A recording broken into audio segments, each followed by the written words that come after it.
money unnecessarily. All right, last time, y'all have any other questions? I think that's it. Good, all right. Just to clarify, we were talking about this before class. You have a slew of quizzes. Most of those were 5 points apiece. So you'll get maybe, 5 or 10 questions at a time, half point apiece, I think, something like that.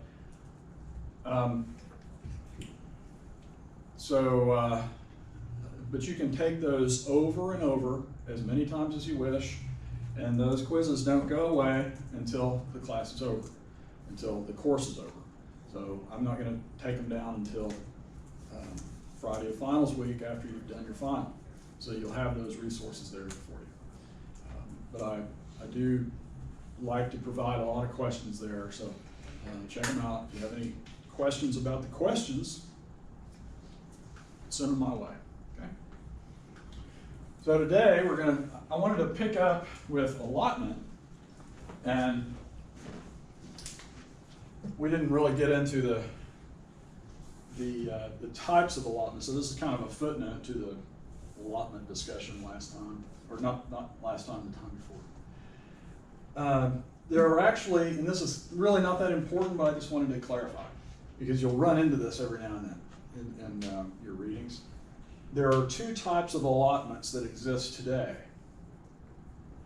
They have the same type of legal status. That is, they cannot be taxed by the state in terms of property taxes. Okay? So they are considered Indian country, and they cannot be alienated without approval from the Secretary of the Interior. In other words, approval from the Bureau of Indian Affairs and paperwork and that sort of thing. So they cannot be used as security on loans. They cannot be used as mortgage collateral.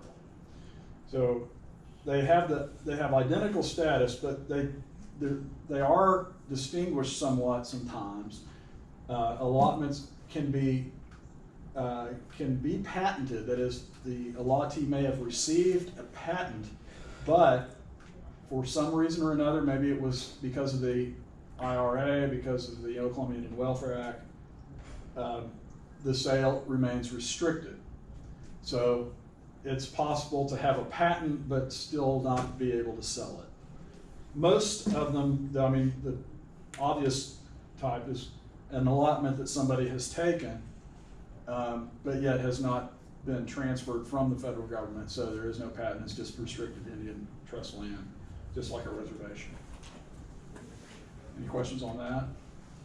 Now, later on, after the first exam, we'll get into the various types of Indian country, and it's often kind of confusing when we're talking about allotments, because there are other types of property that are called assignments, and that's land within a reservation that is like a town lot or a place where somebody has built a house. It's not theirs. It's an assigned plot, an assigned parcel of land. It has a weird designation and it's confusing, but don't worry about it too much right now. I did want to mention this though. One of the more important concepts really for this course is something that was brought up 20 years ago or so by a Peruvian economist by the name of Hernando de Soto, okay? Not the 16th century explorer, but he goes by Hernando de Soto Pilar now. So, but he is a well-known Peruvian economist who coined the term dead capital, and it's a term that has relevance to Indian country in the United States. Now, he didn't refer to Indian country in his conceptualization of this idea, but let me tell you what he means by it. His thesis, or his argument, De Soto Pilar's argument, is that much of the world is impoverished, not because of the impoverished failure to work hard and to try, right? He says that most of the world's poverty, it can be traced to a failure of a state or a failure of a society to establish clear property rights or to protect those property rights. Property is everything. And for DeSoto, much of the world, and of course he's most familiar with Latin America, but this applies to other places he's studied, for example, in Egypt, the Middle East, North Africa, I suppose. I'm not sure exactly where all he's going, but particularly he's studied Latin America. And what he's found is that, this is a region where property rights are just not secure. It is a world of difference between the Western world, okay, the European institutions that have protected property, particularly the Anglo-American or Anglo and American institutions that have protected property as a central concern of government and protected property rights, versus countries like Mexico or Guatemala or Peru or Bolivia, where different regimes have come through, but there's never been a stable institution of protecting property rights. Property exists, but the key is to be able to have a secure property right. Without secure property rights, DeSoto says there's no economic incentive for anybody to invest and put capital into a place unless there's some sort of security. And unfortunately, if the state, if the government does not provide that security in some way, then you have to turn to other means. And that typically means that people go to the informal sector for protection. So to protect private property often means you keep somebody with, Mossberg 500 loaded to protect it, because the government's not going to. The government does not. And DeSoto, DeSoto's a historian. DeSoto makes the argument that it's not so much the failure of the institution of property rights, it's the bureaucracy of governments. It's the hindrance is toward establishing property rights, because it is very possible to establish clear property rights in places like Bolivia. It just costs way too much money because the government requires thousands of pages of paperwork to do things that in the Western countries, in the United States or in Australia even, that would be very, very easily simple.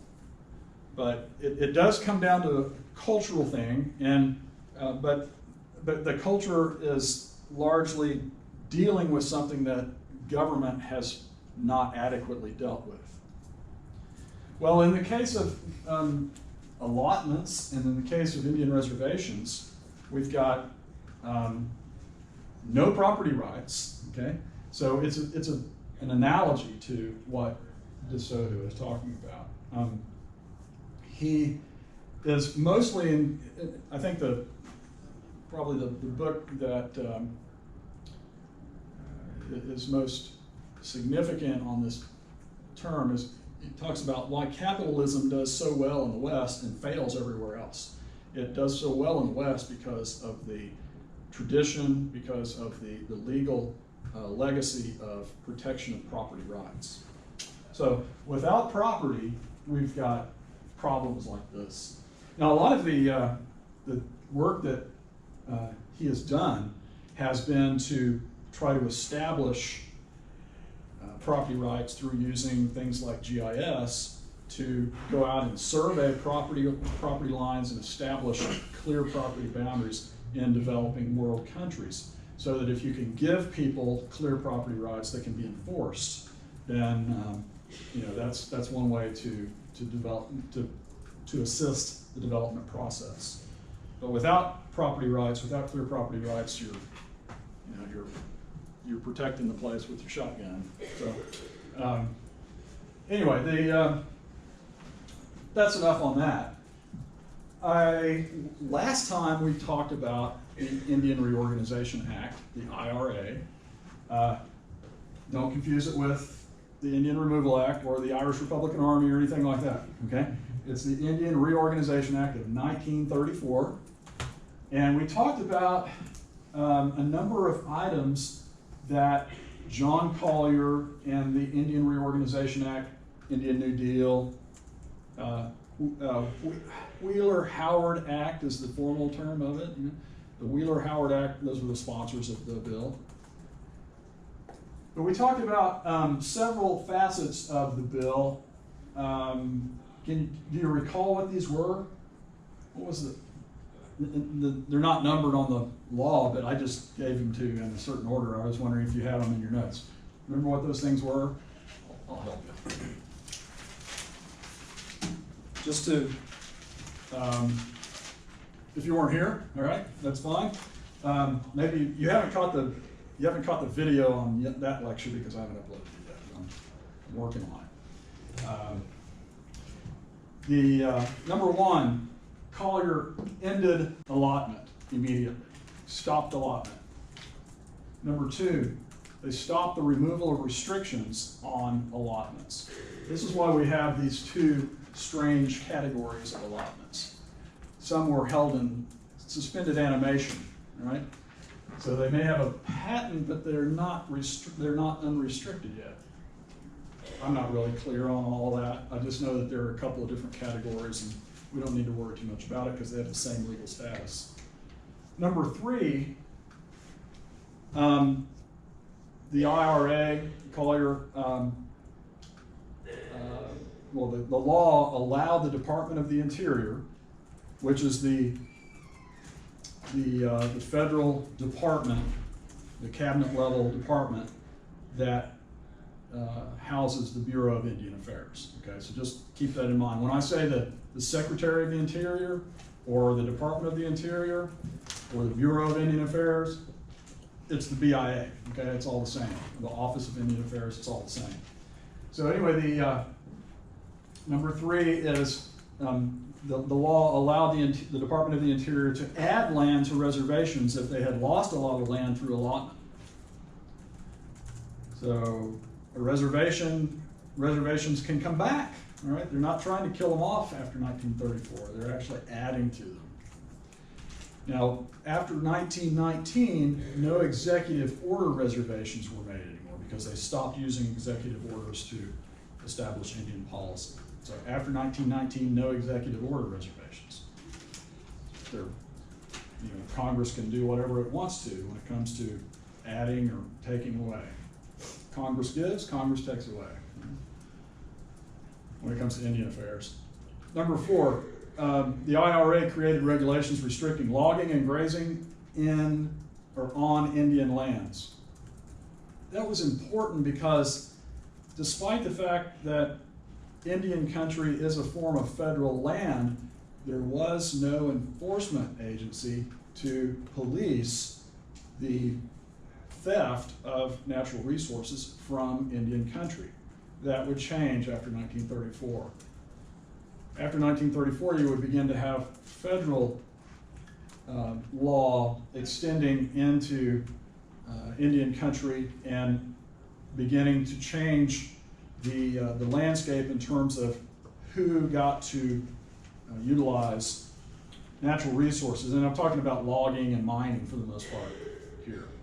Number five, I mentioned this one. The IRA had a section where Indian businesses would be subsidized or would be allowed to have low interest loans And what I say about that? Asterisk. Congress said, not during the Great Depression, you don't. So that one got erased.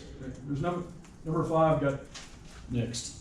Number 6, education grants, and I think we wound up talking about that last time, right? Why did the federal government find a need? Why was there a need to spend federal money on public primary education, for the most part, public primary education for American Indian children? The answer is because of all that dead capital out there, all that untaxed Indian country. Wherever you have a lot of Indian land, you're going to have no tax base, no local ad valorem or property tax base. So without the property tax base, well, neither is there a political motive. So your local lawmakers are pretty much going to ignore those areas because they don't have, they're not voting, they're not contributing to the tax base. So the federal government steps in and provides some sort of assistance for local schools there.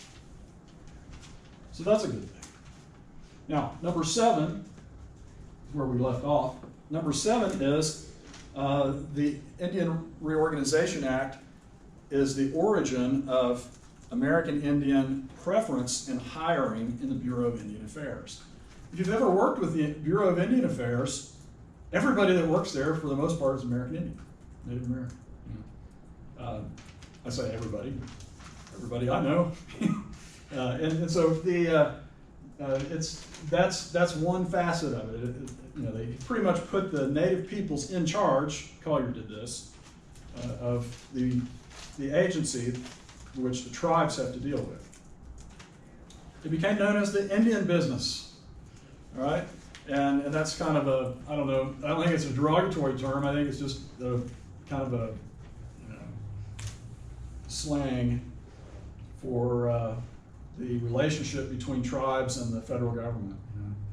A lot, even today, a lot of the tribal officials will wind up going to work for the Bureau of Indian Affairs, just like in any other facet of government. You ever notice how somebody gets appointed to some secretary, they get appointed to some high-level administrative post in Washington, D.C., and they're there for like 2 years, and then what happens? Then they quit, and they appoint somebody new.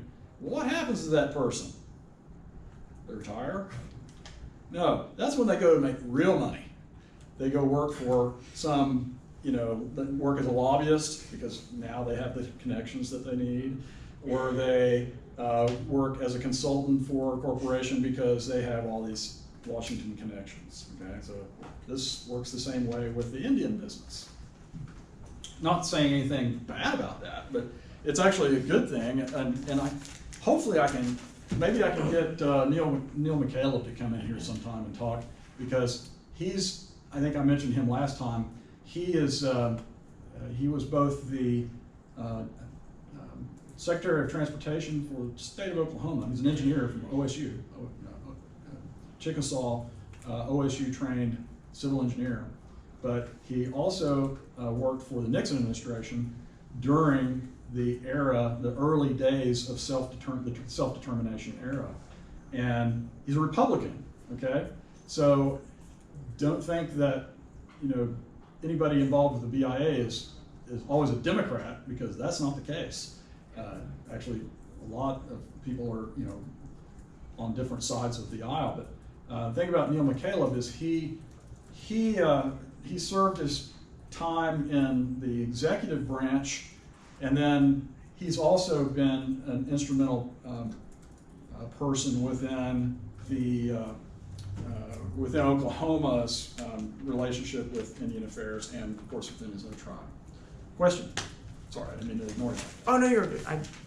He kept going. So the RA, so for number 7, so they've, I guess, to make good relations with the federal government and Native people, they put Native people in charge of in the Bureau of Indian Affairs? Well, they gave preferential hiring to Native people for all of, it's a large government agency. It's a big employer.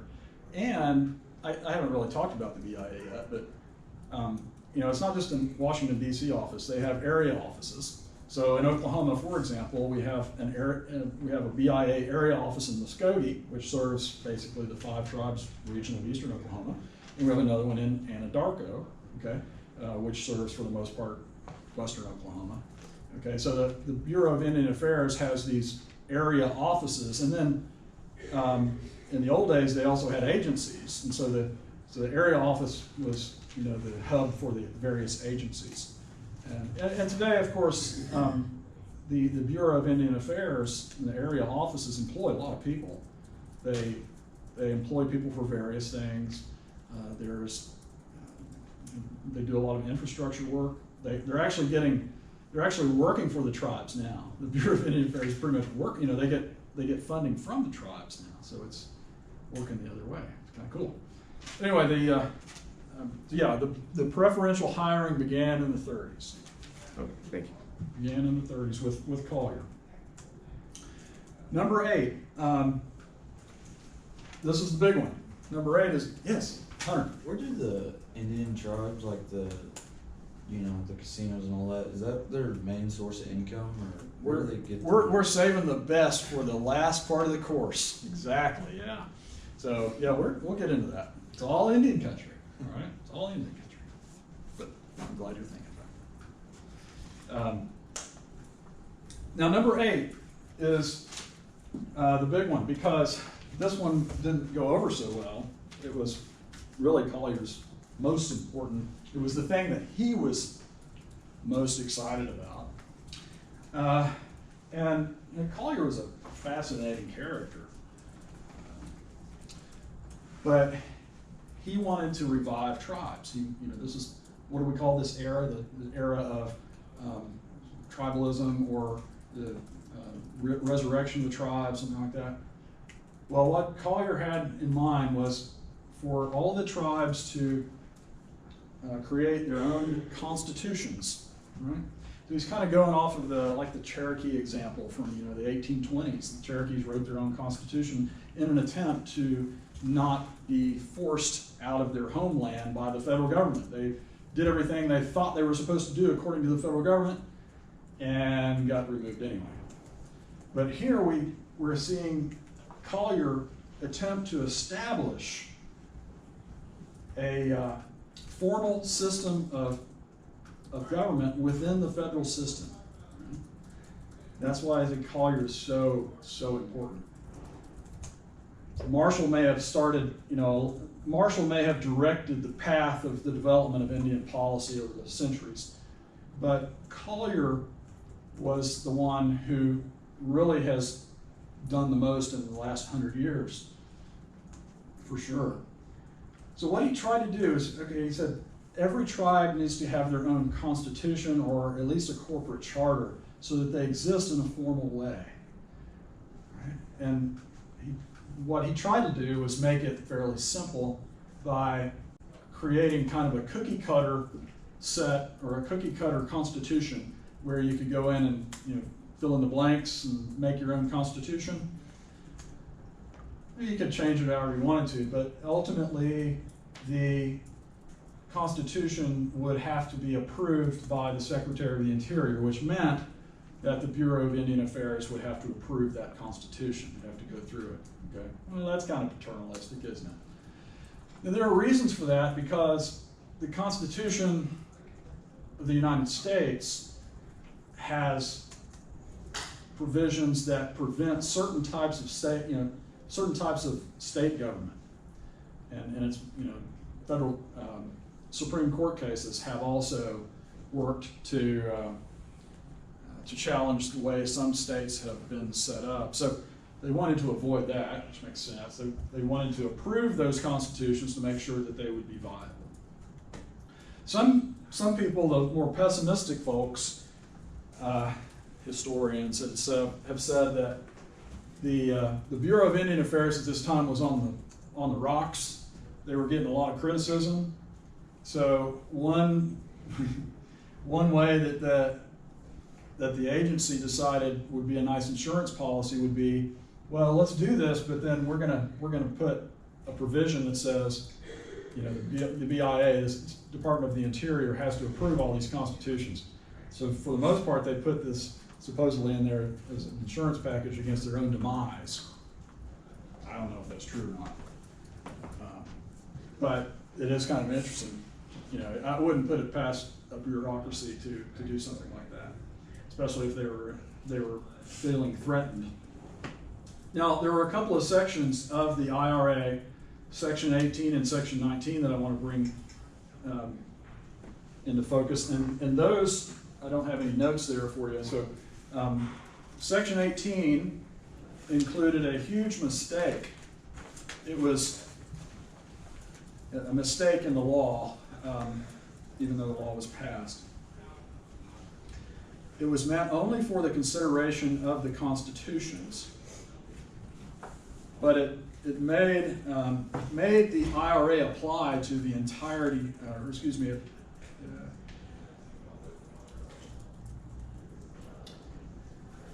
wait a minute. Okay, this is it. The thing about Section 18, okay, was that the way that it was written stated that all constitutions that are approved by the Secretary of the Interior, all tribal constitutions, if they want to write up a constitution, they all have to require a majority vote by all adult tribal members to take advantage of the law. Okay, and that was a problem. Why? Why would that be a problem? In other words,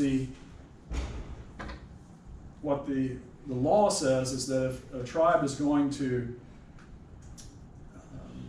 submit a constitution, that it has to be voted on by and approved by a majority of all adult tribal members. Okay? That was a real problem. Why?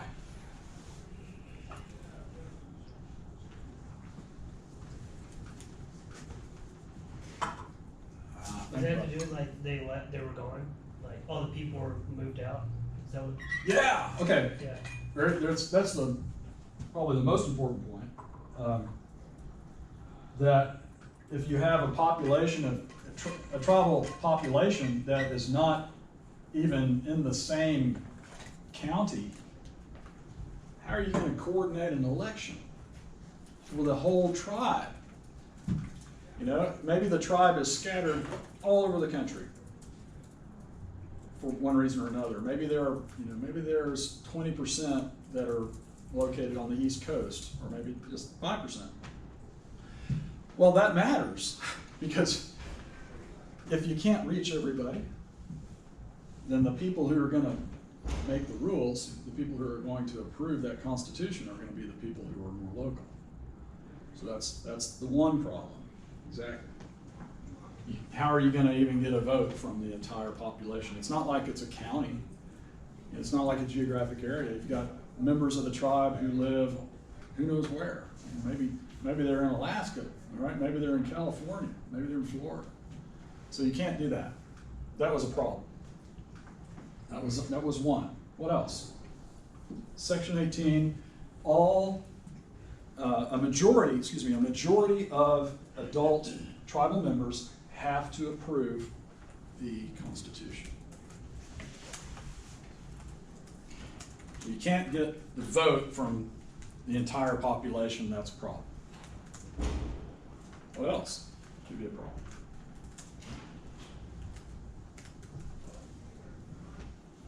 And this is a difficult question for us because we live in the United States where we pretty much assume everybody wants to be in a democratic system, right? So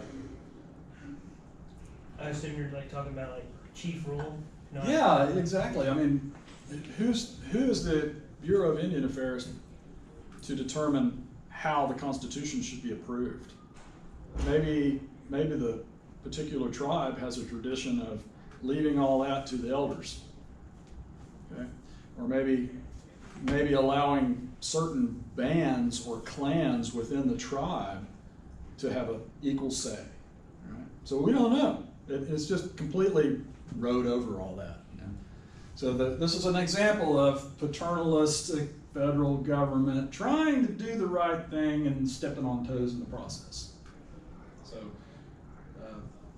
the idea that you would even need a majority of the tribal members, that was kind of alien to some groups. So that's those are the two mains. Good. You can probably think of other reasons. Section 19, on the other hand, was, I think you'd probably find that's a pretty good one, but it made it complicated. Section 19 of the IRA, in establishing remember, to this point, there's no real tribal governments left. I mean, if you even wanted to call them a tribal government, you might call, there may have been a council or maybe an informal group of people who consider themselves, the protectors of the culture or something, or the elders. Section 19 established this point, and that is defining who is a tribal member. Oh my gosh. So, yeah, if you're going to have a vote, then you at least know who the people are that are tribal members.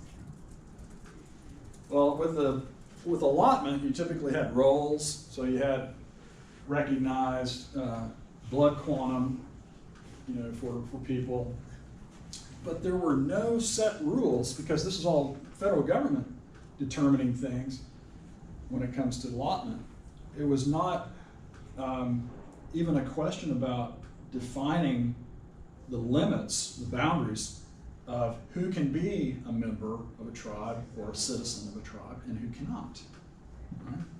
We were talking about the Ponca last time. Maybe it was last time, maybe it was the time before. We were talking about the Ponca. Anybody familiar with the Ponca up here? Okay, you are? How's that? We were partying on their land and the cops came out. Oh, okay, yeah, that's not good. All right. The tribal police? Yeah, I didn't know there was anything like that. Okay, Hunter, you gotta write an essay on that one. That's a good one. Very good. Well, the Ponca tribe has a blood quantum cutoff. I believe it's 1/8. So less than 1/8. Are you familiar with that? Less than 1/8 blood quantum, you're no longer Ponca. The Cherokee Nation has no definition. As long as you have proof of an ancestor who was on the final rolls, you are considered a citizen of the Cherokee Nation. So you can be a 564th Cherokee and still be as much Cherokee as the full-blood guy or the 1/4 person legally, to count. So, and I'm not saying that's a good thing or a bad thing, because the tribe determined that. They're the ones that set that rule. They can change it if they want. But that's what the IRA did. And so the IRA said, basically said, when you draw up those constitutions, the tribes are the ones who shall determine their citizenship. Yeah. Didn't that lead to like how the Cherokee and like the Ponca and how they did like testing to see who was a tribal member? Didn't that raise division between the tribes, like on who and like to become chief or who should be the leader? Or right. Who should be? You're talking about tribes in terms of perceptions of other tribes? That and inner tribes. Sure. So yes, not only that, but we have to remember that people don't necessarily marry within their tribe, and you can wind up becoming, depending on the tribe, you might be 1/4 Ponca, you might be 1/4 Oto Missouri, you might be 1/4 Osage, you might be 1/8 Cherokee, and then depending on which tribe, so what do you do then? You select your tribe.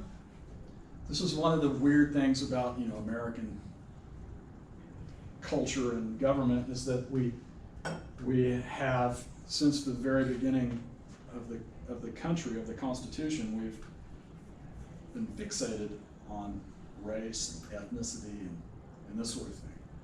So it makes it difficult. So we'll run into those issues. Good question. Did I answer your question? No, you did. Sort of? Okay. All Yeah, right. you Sometimes I forget Thank you. what we were talking about. So they get to determine their own citizenship. Well, that's only right, isn't it? You shouldn't have the federal government determining who's a tribal member and who's not. But that's a really important one there, because, of course, that's going to affect the number of people who you say are belonging to your tribe, right?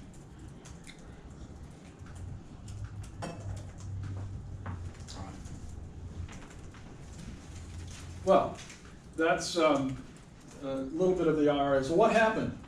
Here are the results. This is what happened after the Indian Reorganization Act went out to into the countryside. And in fact, what happened is the BIA went out and tried to get as many people involved with this. They had town hall type meetings, with in different locations. And if you recall, we have today, 500 and something federally recognized Indian tribes, and a lot of those didn't get recognized, and they're still being recognized. So there are a lot of places that these bureaucrats and field workers are trying to get to, trying to inform people about all this. And this is back in the 30s. So not just the 30s, but it's like the Depression. So there's not a lot of people aren't going to be informed and that sort of thing. But out of all of the tribes, they had 258 tribal elections. They actually bought into this and said, okay, we'll draw up a constitution. We'll try to have a vote. And out of this is not the constitution. This is the vote as to whether or not the tribe wanted to even participate. Okay, so number one, tribes don't have to participate. Sorry, I didn't say that earlier. Number one, tribes don't have to buy into this if they don't want to. It's just an optional thing. If they want to, they have to vote, right? And they have to have a majority. So they have to all somehow figure that one out. So of those who, and I can't tell you how many, how close the elections were or anything, but there were 258 tribal elections to determine whether or not they would participate. And look at this, 181 of those 258 said, yeah, we'll participate. 77 of them said, no, we're not going to do that. And 14 of them didn't bother. Okay, 14 of these elections just came to, I guess they didn't, maybe they were too close to call or something like that. I'm not really sure what that meant. But out of those 181, 161 constitutions were written up, and 131 tribal corporate charters among those. So most of the tribes, as I understand it, wrote a constitution, and then they established a corporation. And that was a great idea, because with a corporation, they could act as private entities to some degree. Right? That means they could hold assets and capital and finance projects.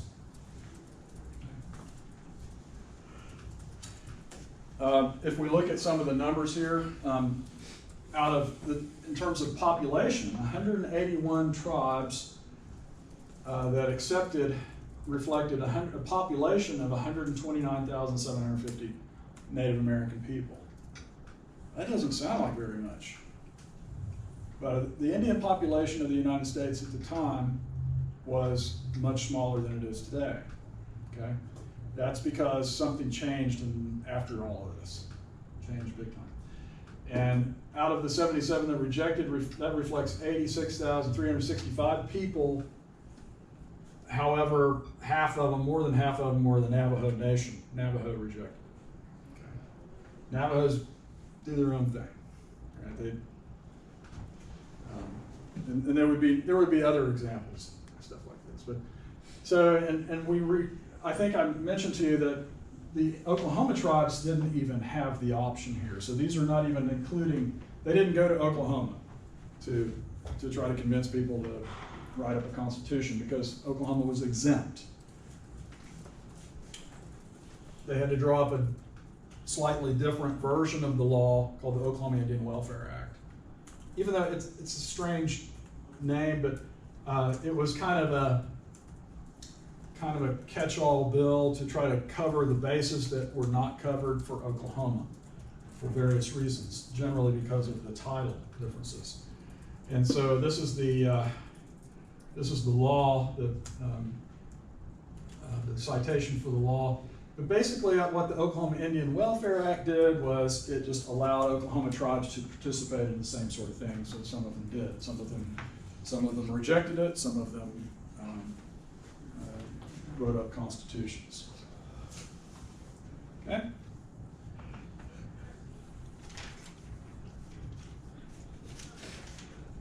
There's one thing I was wanting to mention.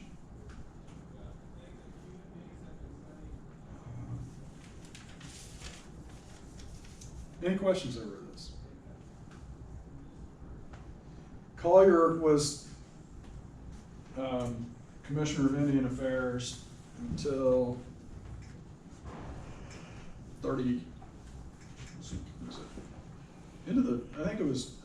into the 40s. So he was around a long time. He was pretty influential, even after he was commissioner.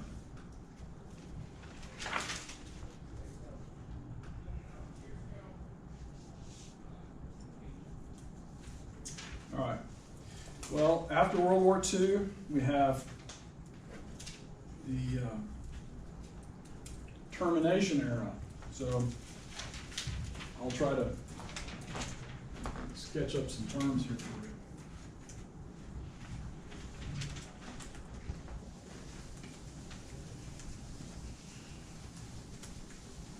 Oh, I know what I was trying to think of. Speaking of this from Dr. McCaleb, Neil McCaleb, he can tell you some really interesting things about Indian sovereignty. Well, what are some facets of Indian sovereignty that you know about that we haven't really talked about yet? What does sovereign mean? You're independent. They're independent? Are they outside of the law? Sort of. Outside of state law? Sort of. That was kind of unknown territory. Didn't know how far outside of state law they were. And I've been trying to figure that out ever since. But one of the things that Neil McCaleb had really brought to my attention, and I don't know exactly how I did, probably telling stories, but he, one of the problems with sovereignty is that these tribes, American Indian tribes, if they exist as legitimate governments and as corporations, are sovereign. And by that, they cannot be sued in a court of law unless they agree to be sued. Okay? How many of you would agree to be sued? Okay, I don't think I would either. But that's a problem if you're trying to develop an economy. It's a problem if you want to open a business. What if I come to you and I say, Alex, can you loan me $95,000? I'm starting this small business. It's a donut shop downtown. I'm just a little short of cash, but $95,000 would be a real help, and I'll pay you, 3.5% interest, and we'll write up a contract and everything. Okay, and Alex says, wait a minute, aren't you that sovereign guy, or And I said, well, you know, I'm with the Nansemond Indian Nation. Nansemonds, by the way, just got recognized in 2017. And they don't have me on the rolls yet. Nansemond Indian Nation, and we've got some trust land. We were able to get some trust land here in Stillwater. Don't ask me how we did it. We got this trust land, and I'm opening a donut shop. And so anyway, I'd like to borrow the money. And Alex says, sorry, we can't do that. And why does Alex say that? He's a racist. He's a racist, okay? He's got something against the Nansemond people. He says, you can't be sued in a court of law. If you write this contract out, it cannot be enforced. I'm going to lose my money, potentially. He says, you're okay, but I just can't do that legally. I mean, that would be foolish of me to do that. So that's the problem with sovereignty. You can't be sued, right? It's a problem, but and so what do tribes do now? If tribes are sovereign and cannot be sued, what do they have to do in order to get a loan? Do they have to depend on the government? Well, they used to. Well, what they have to do now is they have to come up with an agreement before they do a contract to agree to be sued, to agree to, to waive their sovereign immunity to whomever they're borrowing money from. Is that tribe members as well? Pardon? Is that just tribe members as well, or is that just like? This is the business council or the corporate side of the tribe. They have to hand over that. They have to waive that right for whatever operation. Say they're building a casino, all right, and they've hired Manhattan Construction to come in and build $20 million casino. Well, Manhattan Construction's not going to do it unless they have the way to collect if something goes wrong. So that's the problem with sovereign immunity, right? It's an inhibitor of development often. They know how to work around it now, but early on they didn't. All right, let's talk about termination.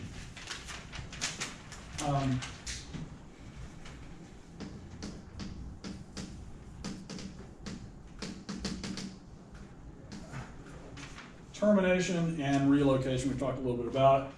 This era is referred to generally as after Collier leaves, like 1939, to 1962, and that, again, kind of arbitrary, but the termination era is when it reflects to some degree a change in national politics. Certainly after World War II, things were definitely different. A lot of American Indian people, a lot of American Indian men and women came back from war and felt like they were Americans, and they didn't necessarily have much of an interest in developing a difference through tribalism and through tribal government. Generally, there were people who would continue this on. So what I'm trying to say is that wars, and particularly World War II, was very much an assimilative experience for Americans. As I said, it had, it brought about sort of the inklings of the Civil Rights Movement. It was a time when people began to ignore differences that they'd had in the past, or at least question those differences. Anyway, the termination era gets started after, I said 1940, and that's World War II, but most of the stuff that is significant, other than a few hearings and that sort of thing. Well, there was this one hearing in the Senate in 1940. That's kind of the watershed date that the Bureau of Indian Affairs had really been criticized by the by Congress. The Bureau of Indian Affairs was getting a lot of criticism for its handling of this whole Constitution thing. So there were some tribes that were saying, you know, look, the government is coming out here and trying to get us going as some new government, some tribal government, and we don't have a lot of interest in that. So, you know, Congress voiced that, and so the BIA got into a lot of, received a little criticism prior to World War II.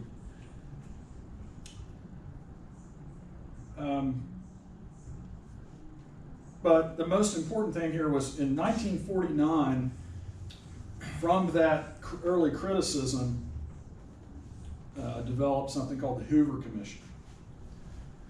So,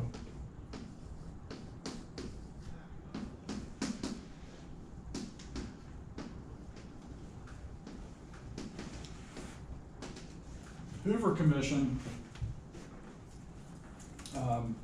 formerly known as the Commission on Organization of the Executive Branch of Government, produced this document called Indian Affairs, a Report to Congress, 1949.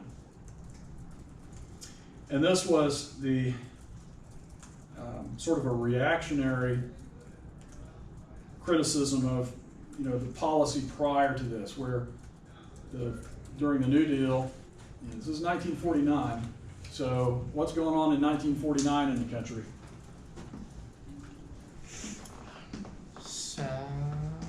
Cold War. Yeah, you know, the Cold War is going fast, and there is a lot of discussion about, you know, socialists being in the New Deal administration, and you know, are these people loyal or are these people Reds? You know, so the Red Scare, of course, in the McCarthy era, emerges out of this. Also, during this period, up until about 1952 or so, there were some laws that were passed. The federal government passed some jurisdiction over Indian affairs within to certain states. Iowa, Kansas, and New York in particular received sort of special access to American Indian jurisdictions. So that was part of it as well. But the most important piece of legislation would come about in 1953. So 1953 is really the most important date. Determination. House Concurrent Resolution 108. It took many years for a tribe to actually be terminated, but basically this would become known as PL 83-280, generally referred to as PL 280, Public Law 280. Public Law 280. It transferred criminal jurisdiction. This is a federal law where Congress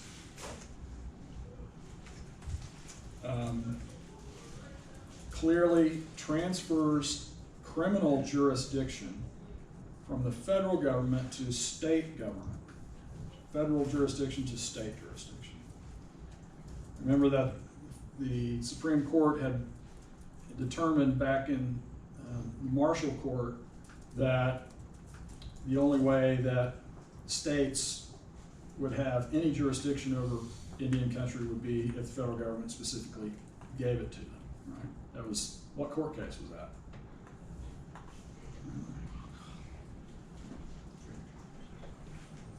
Worcester versus Georgia. No, yeah, Worcester versus Georgia. The third one, the last one of the trilogy. So basically, state jurisdiction is not available unless the federal government hands it to them. That's what this did in 1953. Now, why would it do that? Why would it do that? It had to do with criminal law, and the sort of the failure of federal law enforcement. And so anyway, what happened was state courts wound up getting some authority over civil suits against Indians. And there were, I'd like for you to know, the so-called PL 280 states. PL 280 states are initially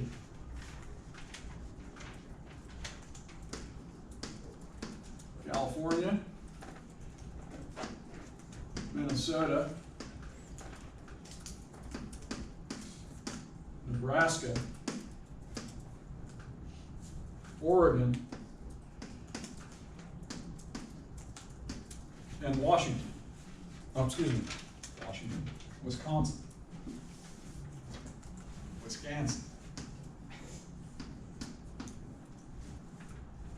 Okay. And thus, the federal government basically transferred trust responsibility, or didn't transfer trust responsibility. Federal government transferred criminal jurisdiction over Indian country to those various states. Now, I had another note here, and we have, by this time, we've got a new state coming on, a couple of new states. One of them is Hawaii, and at this time, the federal government also transferred trust responsibility over Native Hawaiians to the state of Hawaii, when Hawaii would become a state, which was like 1959, 58 or 59. So the federal government transferred trust responsibility to Native Hawaiians. And that is why, strangely, indigenous peoples in Hawaii are not considered American Indians, right? Not that they would necessarily want to be, but they don't have the same legal status as American Indians or American Indian tribes. And that could be changed someday, but at this point, it's not looking like they're going to have the same sort of legal status. All right, the other side of this era, and so basically termination is PL 280 is granting authority over Indian country, but termination is actually the reduction and the elimination of the tribal government. So you remember the numbers that we had up here for the elections and constitutions and stuff? Some of those business committees or those tribal councils fizzled out. Some of them didn't have meetings every year, and they just kind of dissolved. So it didn't make a lot of sense for the federal government to be dealing with some entity that didn't really exist. It's kind of like on campus here. We've got these centers, right? Within the university, there are these centers. Center for this and that. Okay, and if you know anything about how the centers are created, you laugh. And anyway, a lot of these centers that exist around campus that are just kind of names and stuff on web pages are like groups of a few faculty who decided, let's get together and create a center, and we'll have a consortium. We'll have a conference, and so depending on the college, I'm not saying it's my college, but maybe, they have these programs. So if you create a center, then you might get like $5,000 to do a conference the first year. So people start these, faculty members to start a center just to get the $5,000 conference money, so they can throw a party and have a conference. And then the center just hangs around forever. All right. I'll probably got to edit that one out. So anyway, if any of my colleagues get wind of this, but actually our previous dean, who's not here anymore, tried to clean all that stuff up. He said, this is kind of ridiculous. We have 45 different centers, and they don't really mean anything because and some of them do. Some of them are actual centers and actually go out and get grant funding and have research going on within them. But the majority of them are just kind of one more line for the footer on your email. Okay. So anyway, he tried to clean some of those up, just to let you know that. But you know, it's hard to get faculty to do much. Hard to get them to change. So anyway, what did termination do? Termination basically said, y'all aren't recognized as a tribe anymore, right? And this took a long time. There were not that many tribes that were actually terminated. Well, 109, I guess maybe that was a lot, but out of 109 bands and tribes terminated, and it's not like Arnold Schwarzenegger showed up, you know. Basically, they just ended it. But out of 109 bands and tribes who were terminated, this involved the total population of 109 tribes, a total population of 11,466 people. 109. Okay, so these are like little bitty entities that. However, there were, out of those 109 bands and tribes, there was about 1.4 million acres of trust land involved. And that's where it really counted. That's about 3% of the entire trust land in the United States. So termination in the 1950s reduced the total tribal land base by another 3%. Allotment, of course, had done it pretty significantly, but termination actually did. Now, were there any tribes in Oklahoma that got terminated? Yes. Yeah. Yes, there were. I think it's Seneca Cayuga, maybe? I'm not sure. I have to look it up. But the thing about getting terminated was they could actually be reinstated later. Some could be reinstated if they decided wanted to do that. So the termination era, for the most part, ends by about, I like to say more like 1960, 1962. Why is that? Why do we say termination ends then? Well, things are changing then. And I didn't mention the relocation program, but we've talked about that a little bit. It's not that important for our purposes here. But the self-determination era gets started, in the 60s. We like to say 1970 because that's when, 69 or something like that, that's when Nixon took office. And Nixon did some real changes, but the Kennedy administration and the Johnson administration during the 1960s with the Johnson Great Society, supporting civil rights, working to integrate schools and eliminate de jure segregation, that sort of thing, works into this. So the rise of activism in the 60s and civil rights, recognition of civil rights and the demand for civil rights by people had a lot to do with this. Another thing that we can say is that in the 1960s, when Kennedy was elected 1960, took office 1961, he appointed a Secretary of the Interior by the name of Stuart Udall. And Udall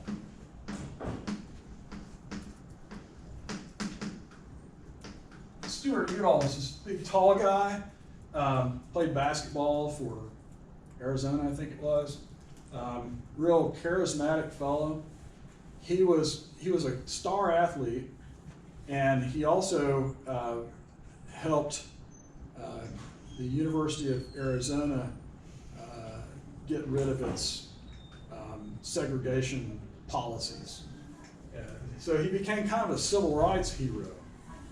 And anyway, Udall is appointed Secretary of the Interior under Kennedy and would remain Secretary of the Interior under Johnson throughout the whole 1961 to 1969 when Nixon would come into office and would change over to the Republican Party.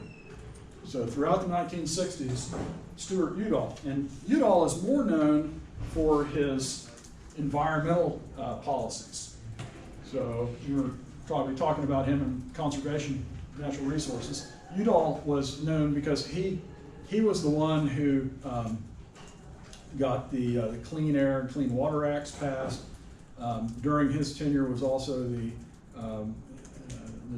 Endangered Species Act, 1966, the the Wilderness Act was the big one, 1964. The Wilderness Act. The Wilderness Act put all kinds of federal lands, put all kinds of federal lands into protection as wilderness and designated all sorts of different federal holdings as wilderness where you can't build roads or anything like that. So Udall is kind of a very significant figure here. And how are we doing on time? 11:41. What? Oh, it's 11:41. 41? Okay, so we're clock's ticking. Okay. That's probably a good place to stop because in the 1960s we start to get knowledge about petroleum in Alaska. Oh, shit. Okay, and so that's a whole different ball of wax. So we'll finish up next time with self-determination and the Alaska Native Claims Settlement Act of 1971, which is going to be a little bit different. Okay, have a great weekend. Go Cowboys! Round them up.